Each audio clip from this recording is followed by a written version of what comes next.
महत्वाकांक्षा दो प्रकार का होता है। एक व्यक्तिगत महत्वाकांक्षा और दूसरा सामूहिक महत्वाकांक्षा। व्यक्तिगत महत्वाकांक्षा का ही फल था राजा और राजतंत्र। बहुत दिनों से पृथ्वी पर ये चला। सामान्य आदमी कमज़ोर होता है, वह राजाओं का हर जोर जुल्म को सहा, बर्दाश्त किया और पीढ़ी दर पीढ़ी उसको अपना नियति मानकर जीते थे। दूसरा होता है सामूहिक महत्वाकांक्षा। पहली बार पृथ्वी पर आप लोग सब कोई जानते होंगे फ्रेंच रिवॉल्यूशन हुआ। अब फ्रेंच रिवॉल्यूशन को नैतिकता प्रदान करने वाले जीन जैक रूसो थे। रूसो ने पहली बार इक्वलिटी, फ्रैटर्निटी और इक्वलिटी, बंधुता और समानता और स्वतंत्रता, इंडिपेंडेंस, ये तीन शब्द का इजाद किया। राजतंत्र में ये संभव नहीं था।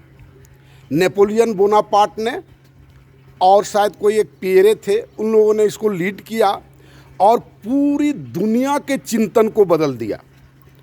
पूरा दुनिया को डायरेक्शन बदल दिया। हर जगह से राजतंत्र ख़त्म होने लगा। बाद में लिंकन साहब आए, उन्होंने डेमोक्रेसी का डेफिनेशन दिया, सुपरिभाषित किया। ये दूसरी बात है कि हर चीज़ का पतन होता है। एक समय आते आते आज डेमोक्रेसी का हाईजैक हो गया है और वह हाईजैक हो गया है व्यक्तियों की निद्रा के कारण। लोग सो गए हैं, सब कोई वही फिर वापस आया अपनी व्यक्तिगत महत्वाकांक्षा, अपना कार, अपना बंगला, अपना परिवार, बस उतना तक में ही था। उसमें पहले राजा हुआ करता था तो राज दरबार में नौकरी पाने के महत्वाकांक्षा सब लोग रखते थे। आज राजा के जगह पर सरकार है तो सरकारी नौकरी पाने का होड़ अभी सब में है। सब लोग चाहता है चाहे किसी भी स्टेट में हो, हम गवर्नमेंट जॉब में चले जाएं, चाहे जिस भी किसी पद पर, और लोगों में इसी को व्यक्तिगत महत्वाकांक्षा कहते हैं। और व्यक्तिगत महत्वाकांक्षा का शिकार होने से आदमी और आदमी के बीच में लड़ाने में सुविधा होती है और उस व्यक्तिगत महत्वाकांक्षा को फिर से लोगों ने प्रश्रय दिया और ये समाज का जो रूप जैसा लिंकन ने सोचा था या रूसो ने सोचा था, वो धीरे धीरे करके फिर से हाईजैक हो गया। आप एक अफसर का रुतबा देखें, किसी राजा से कम नहीं होता है।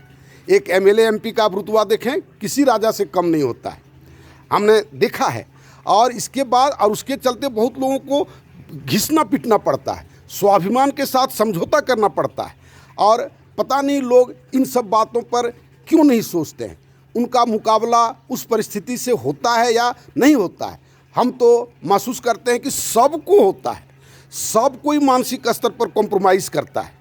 और ये कॉम्प्रोमाइज़ क्यों करता है ये हमको भी समझ में नहीं आता है। किस कारण से? समाज हम लोगों से बना है, हम लोग जैसा चाहेंगे वैसा हम लोग कर सकते हैं, करेंगे। मेरा सोशल सिस्टम को आप देखें, मैं रोज़ ये बात कहता हूँ और उसके अनुरूप चिंतन करें और जितना जल्दी हो जुटने का प्रयास करें। हमारी संख्या रोज़ एक आध गो करके बढ़ते बढ़ते 72 तक पहुँचे हैं और 28 आदमी का ज़रूरत है। कल भी ये बात हम कहे थे। तो और मैं अंत में क्या कहूँगा, धन्यवाद।